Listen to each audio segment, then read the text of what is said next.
네, 여러분 안녕하십니까.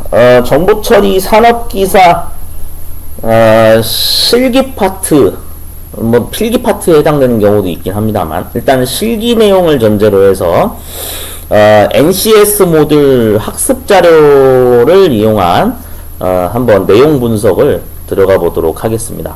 해당 내용은 내가 책을 아직 구매하고 있지 않은 상태에 시험 준비를 하고 있다라고 하시는 분들이 분명히 있을 수 있기 때문에 그런 분들에게 좀 도움이 될 만한 영상이 될 것 같다라는 생각으로 만든 거니까요. 학습하시는데 참고하시면 될 것 같습니다. 자, 우선은 검색창에 큐넷 사이트 들어가시면 큐넷 사이트에 정보처리 산업기사를 검색할 수가 있죠. 자, 정보처리 산업기사 종목을 선택을 하면 여기에 여러분들이 익숙하게 보셨던 바로 NCS 기반의 출제 개편 내용에 대한 내용 부분이 나와 있습니다. 그래서 필기 부분에 해당되는 게 여기 왼쪽에 표가 있고요. 그 다음에 실기 부분에 해당되는 게 오른쪽에 있죠. 그래서 정보처리 실무 과목의 응용 소프트웨어 기초기술 활용부터 화면 구현, 프로그래밍 언어 활용, 어플리케이션 테스트 수행, 어플리케이션 배포, UI 테스트, SQL 활용, 이 부분이 실기 시험으로 등장을 한다라고 알고 계시면 될 것 같습니다. 근데 이제 중요한 게 뭐냐면 이 NCS 세부 분류에 보시면은 이렇게 링크가 달려 있습니다. 하이퍼링크가 달려 있는데 이 파란색 글씨를 클릭을 해서 누르시게 되면 NCS 학습 모듈 사이트로 연결이 되고요. 그리고 그 중에 분류해 보시면은 응용 소프트웨어 엔지니어링이라고 하는 세 분류 검색 결과가 나오게 됩니다. 자, 그래서 여기에 이제 보시면은 자, 뭐 채용 공고 현황 나와 있고요. NCS 능력단이라고 해가지고 세부 분류가 이렇게 나눠져 있는 게 보이시죠? 자, 그러면은 이 부분입니다. NCS 학습 모듈에서 1번부터 여기 26번까지 중에 실제 산업기사 출제 기준에 해당되는 학습 모듈명이 타이틀로 똑같이 적혀 있습니다. 자, 비교를 해보면 응용 소프트웨어 기초기술 활용이라는 게 일단 출제 기준에 들어가 있다라고 설명을 해놨죠. 자, 그러면 응용 소프트웨어 기초기술 활용이라고 하는 부분이 24번 항목에 이렇게 똑같이 들어가 있는 것을 볼 수가 있죠. 이런 식으로 해서 명칭을 똑같은 걸 찾아서 비교하시면 됩니다. 자, 그리고 해당 타이틀에 보시면 PDF가 이렇게 제공이 됩니다. 그래서 PDF를 이렇게 누르시게 되면 학습 모듈 다운로드가 뜨고요. 뭐 이건 아무거나 그냥 선택하셔도 되는데 뭐 그냥 일반인으로 이렇게 선택하시면 됩니다. 동의함 누르시고 여기에 다운로드 클릭을 하시게 되면 이런 식으로 다운로드 기본 폴더에 크롬 브라우저를 쓰시는 경우에는 이렇게 다운로드 폴더에 다운로드가 되는 걸 볼 수가 있죠. 자, 그래서 얘를 저는 그냥 정보처리 기사 쪽 그쪽 폴더에다가 옮겨 놓도록 하겠습니다. 별도로 저는 옮겨 놓을게요. 네, 이렇게 해서 열어보도록 하죠. 자, 이게 바로 지금 우리가 무료로 학습을 할 수 있는 공개 자료가 되겠습니다. 그래서 여기에 능력단이 이렇게 자세히 표시가 되어 있고요. 내려보시면 응용 소프트웨어 기초기술 활용이라고 타이틀 적혀 있죠. 자, 그래서 이 학습 모듈을 이용해서 한번 문제가 나올 법한 단어들이 뭐가 있을지 한번 쭉 분석을 앞으로 제가 해보려고 합니다. 뭐 당연히 저도 뭐 제가 아직 그 실력이 별로 좋지는 않습니다. 이거 분석 작업하는 거는 저도 처음 하는 거기 때문에 좀 부족한 부분이 있을 수 있습니다만, 여러분들도 혹시나 개별적으로 이 학습 자료를 읽어보시겠다라고 하시는 분들은 제가 한 것처럼 이렇게 큐넷 사이트에 출제 기준 검색을 하셔서 해당 문서를 다운받아서 보시면 되겠습니다. 자, 한번 보도록 하죠. 밑으로 좀 내려가서 이 앞부분은 다 개요니까 넘어가셔도 되고요. 실질적으로 학습을 시작해야 되는 부분은 좀 여러 페이지를 밑으로 내려가야 됩니다. 네, 이 부분 다 그냥 학습 모듈에 대한 타이틀 소개고, 차례부터 여기부터 이제 시작한다고 보시면 됩니다. 그래서 네트워크 기초 활용하기, 그 다음 미들웨어 기초 활용하기, 데이터베이스 기초 활용하기가 있죠. 네, 이런 식으로 차례가 나와 있습니다. 자, 그래서 처음에 보면은 응용 소프트웨어 기초기술 활용 학습 모듈의 개요라고 해서 나와 있죠. 응용 소프트웨어 개발을 위해서 네트워크, 미들웨어, 데이터베이스의 기초기술을 적용할 수 있어야 된다라는 게 학습 목표입니다. 세 가지가 나와 있습니다. 자, 그러면 핵심 용어라고 여기 적혀 있는 걸 또 잘 보셔야 되는데, 네트워크 계층 구조와 프로토콜, TCP, UDP, 미들웨어, MVC, DBMS, ERD, SQL, CRUD, 정규화, 이 부분에 대해서 특히 알아두는 것이 중요하다라고 하는 거죠. 이것들은 전부 다 실제 현재 자격증 시험에서 출제되고 있는 단어들입니다. 네, 그러니까 핵심 용어가 맞죠. 자, 더 내려가서요. 네트워크 기초 활용하기가 이제 실제 시작 부분입니다. 자, 보면은 네트워크 프로토콜 활용이라고 이제 적어놨는데, 우리가 이제 그 프로토콜이라고 하는 개념을 반드시 알고 있어야 되거든요. 프로토콜. 이 프로토콜을 실제 기능사 시험에서는 정답으로 요구하는 문제로 나오고 있습니다. 물론 산업기사도 나올 수가 있어요. 기사 시험에서도 나온 적이 있어요, 심지어. 네, 프로토콜이라고 하는 것은 원래 이제 정식 명칭을 보면 뭐 사전적인 의미로는 뭐 길게 써 있지만 핵심 부분만 설명드리면, 약속된 규칙을 이용한 통신을 하는 것, 이것이 바로 우리가 프로토콜이라고 흔히 얘기를 합니다. 그래서 프로토콜이라는 것을 정답으로 요구하는 문제가 반드시 출제될 수 있다는 것을 먼저 숙지를 해주시는 게 중요하겠죠. 자, 그러면 한번 첫 번째 필요 지식을 확인해 보면, 네트워크 계층 구조에 보면 OSI 7계층이 있습니다. 네, 정말 중요합니다. OSI 7계층은 얘는 좀 미리 설명드리면, 현재 정보처리 기능사에서 매번 나오고 있습니다. 네, 매번 나오고 있습니다. 그 다음 정보처리 산업기사에서도 나오고 있고요. 그 다음 정보처리 기사에서도 나오고 있죠.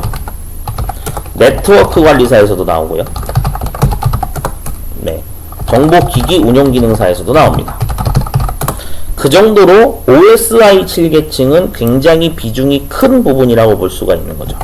자, OSI 7계층이라고 하는 것이 생기게 된 그 배경을 보게 되면, 데이터 통신을 위해서는 전기 신호로 변환을 하고 복잡한 네트워크 경로를 통해서 전달해야 되는데, 송신자와 수신자의 컴퓨터 구조가 상이하게 될 경우 전송한 데이터가 올바르게 인식되지 않을 수가 있어 복잡한 변환 과정을 거쳐야 한다.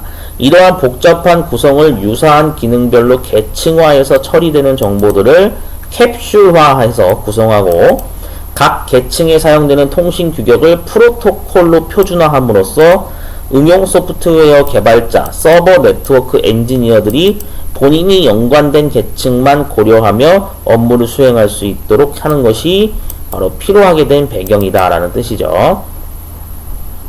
자, 그래서 OSI 7레이어에 대해서는 바로 이 그림을 눈에 잘 익혀두셔야 됩니다. 1계층부터 7계층까지 순서대로 지금 적혀있죠. 자, 그래서 1계층이 바로 물리계층 피지컬이 되고요. 2계층이 데이터 링크 계층이 되고요. 3계층이 네트워크 계층이 되고, 4계층이 전송 계층, 트랜스포트가 됩니다. 그 다음 5계층이 세션, 6계층이 프리젠테이션, 표현 계층, 7번 계층이 바로 응용 계층, 어플리케이션 계층이 된다는 사실을 반드시 숙지하고 계셔야지만 내가 이 주관식 실기 문제를 풀 수가 있다라는 점을 강조합니다. 자, 그러면은 OSI 7계층의 구성에 대해서 세부 계층별 어떠한 역할을 하는지 자세히 나와 있습니다. 자, 물리계층부터 확인을 해보면 물리계층은 비트 스트림의 전기신호 전송을 하기도 하고요. 비트의 보호화 또는 복호화 과정을 거치기도 합니다. 그래서 비트 단위가 쓰인다라는 것을 꼭 일단 알고 계시는 게 중요하겠죠. 자, 그래서 여기에 실제 쓰이는 하드웨어 장치는 허브, 리피터, 케이블이 사용될 수 있다 이 뜻이죠. 한마디로 허브라고 하는 것은 우리가 주로 공유기 그런 얘기를 많이 하는데 그런 거 보시면 될 것 같고요. 리피터라고 하는 것은 실제로 얘는 시험 단답형으로 별도로 나오기도 합니다. 리피터에 대해서 좀 잠깐 언급을 하자면, 리피터라고 하는 것은 말 그대로 그 신호를 증폭을 하는 효과를 줄 수가 있습니다. 자, 리피터라고 하는 것은 디지털 네트워크 환경에서 신호가 감쇄되는 현상이 발생될 수 있습니다. 이렇게 감쇄된 신호를 다시 원래 신호로 증폭해서 되돌려주는 작업을 담당하는 것이, 이게 바로 리피터가 해야 될 역할 중에 하나죠. 참고로 아날로그 통신에서는 증폭기라고 하는 것이 별도로 있습니다. 그래서 얘는 앰플리피어라고 보통 많이 쓰이죠. 네, 두 개를 구분하실 수가 있어야 돼요. 디지털 장비에서는 리피터고요. 아날로그 통신에서는 증폭기라고 우리가 별도로 얘기를 합니다. 네, 꼭 이 사실 알고 계셔야 되겠죠.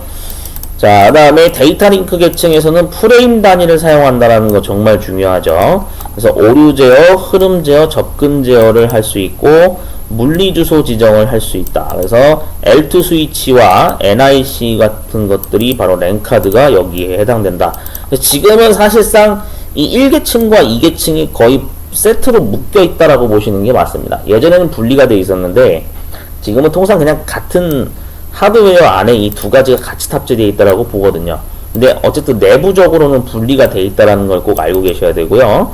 자, 3계층 네트워크 계층입니다. 그래서 패킷 구성이라고 되어 있고요. 송수신지의 논리 주소, IP 주소를 지정하는 역할도 하고 최적의 경로를 탐색한다. 그래서 이게 바로 라우터가 되는 겁니다. 라우터를 묻는 문제가 별도로 나옵니다. 네, 실제로 나옵니다. 라우터. 얘는 분명히 단답형 문제로 나옵니다. 네, 단답형 문제로 출제된다는 사실 꼭 알고 계셔야 되고요. 그 다음 아까 좀 지나치긴 했지만 NIC도 이것도 단답형으로 기능사에서 출제가 된 적이 있는 걸로 알고 있는데 아직까지 나왔는지 안 나왔는지 모르겠습니다. 아무튼 이것도 나올 가능성이 높습니다. 자, 그 다음에 전송 계층입니다. 그래서 세그먼트 구성, 그 다음 포트 지정도 하고요. 메시지 분할 및 재조립을 하기도 합니다. 프로세스 간 혼잡을 제어하고 흐름 제어를 한다. 오류 제어 및 재전송 역할을 할 수도 있습니다. 로드 밸런싱, 그 다음에 방화벽, 이런 것들을 사용한다라고 알고 계시면 되겠죠. 방화벽이라는 용어 자체도 알고 계셔야 됩니다. 네, 얘도 단답형으로 나올 수가 있습니다. 방화벽. 네, 이것도 역시 많이 언급이 되고 있는 보안 이슈에 관련된 거기 때문에 방화벽이라는 게 뭔지 정도는 용어 정의를 꼭 알고 계시는 게 중요하겠죠. 네, 방화벽 관련해서 꼭 알고 계셔야 됩니다. 자, 그 다음 이제 상위 계층에 들어가는 세션 계층입니다. 송수신지 프로세스 간의 연결 관리를 하고 통신 오류 복구 및 재전송을 한다. 그래서 표현 계층에서는 인코딩, 암호화, 압축, 이거 압출이 아니라 압축입니다. 압축, 코드 변환. 그 다음 응용 계층에서는 사용자에게 서비스를 제공하는 계층이 된다라고 알고 계시면 되겠죠. 그래서 어플리케이션, 우리가 사용하는 스마트폰 어플리케이션은 다 여기에 해당이 됩니다. 자, 그러면 TCP/IP의 프로토콜 스택에 대해서 이제 지금 설명을 적어놓은 게 있습니다. 자, OSI 7계층을 실무에 활용하는 기능 중심으로 4계층으로 구조화하고 각 그룹에서 활용하는 프로토콜을 정리한 네트워크 통신 구조 모델이다 라고 이렇게 되어 있죠. 이 TCP/IP라는 이 용어 자체는 정말로 시험 문제에 많이 등장합니다. 이 TCP 프로토콜과 IP 프로토콜은 어느 정도로 많이 등장을 하냐면요. 지금 얘는 이게 없으면 인터넷을 할 수가 없어요. 현재 그래요. 이 프로토콜은 등장한 지 꽤 오래됐지만은 이 프로토콜이 있기 때문에 우리가 지금 인터넷을 원활하게 사용할 수 있는 거거든요. 예, 그래서 반드시 이건 꼭 알고 계셔야 되는 지식 사항이니까 참고하시고. 자, 그래서 스택 구성을 보면은 여기에 이제 여러 가지가 나와 있죠. 자, 그래서 1계층과 2계층 두 개에 해당되는 게 네트워크 접근에 관련된 부분인데, RS232를 적용한 직렬 포트용이 있고요. 그 다음 V.35 케이블 랜선용이 존재합니다. 그 다음 FDDI라고 해서 광섬유 케이블이라고 하는 게 있습니다. 여기서 특히 RS232랑 FDDI는 반드시 알고 계셔야 됩니다. 단답형 주관식으로 나올 수가 있거든요. 그렇기 때문에 꼭 알고 계셔야 되고, ICMP도 역시 단답형 주관식으로 나올 수가 있습니다. 인터넷 제어 메시지 프로토콜이라고 해서 분명히 등장을 하고요. ARP도 자주 등장을 합니다. 그 다음 UDP.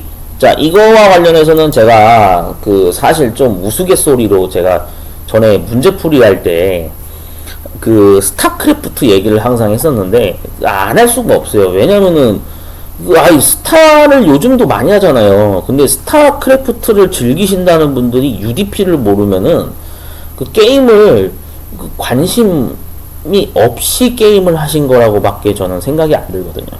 자, 다시 한번 검색 차원에서 한번 보여드릴게요. 정말로 그렇습니다. 이걸 모른다는 거는 말이 안 돼요.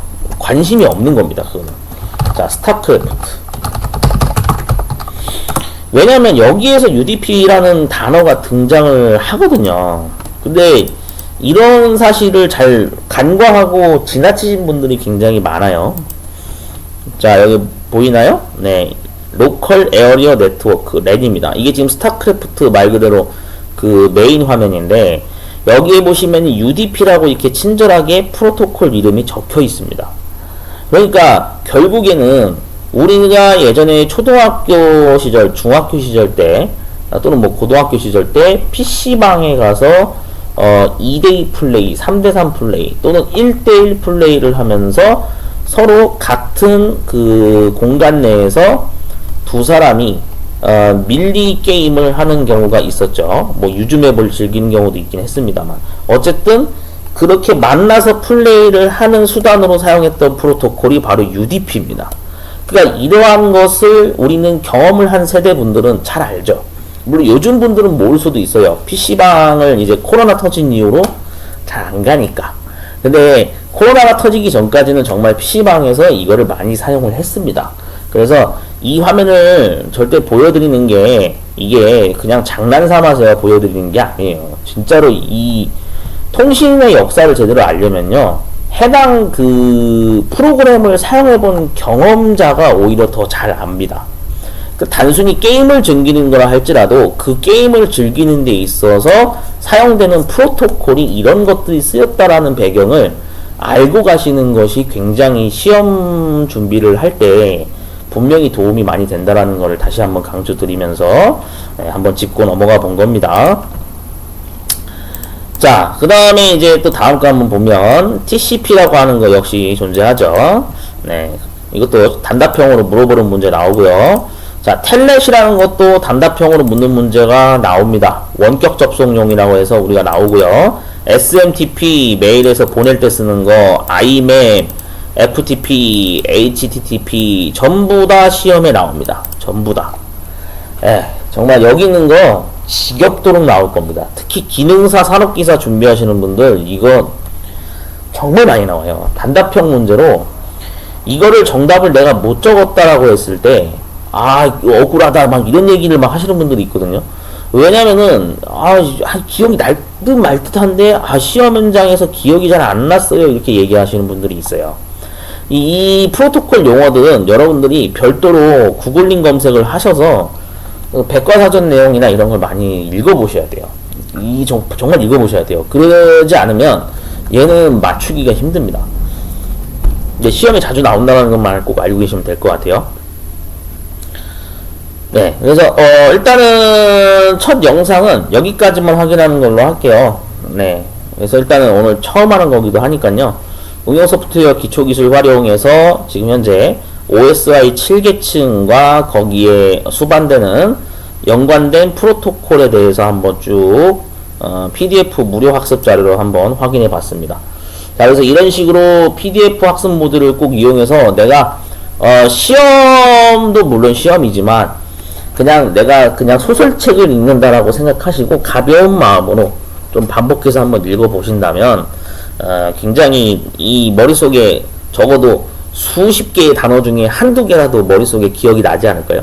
한두 개라도 기억이 나는 거면 그게 성공한 겁니다. 원래 공부라고 하는 거는 한 번에 모든 거를 머릿속에 다 넣을 수 있는 게 아니에요. 좀 반복을 하면서 조금씩 늘려가는 거지.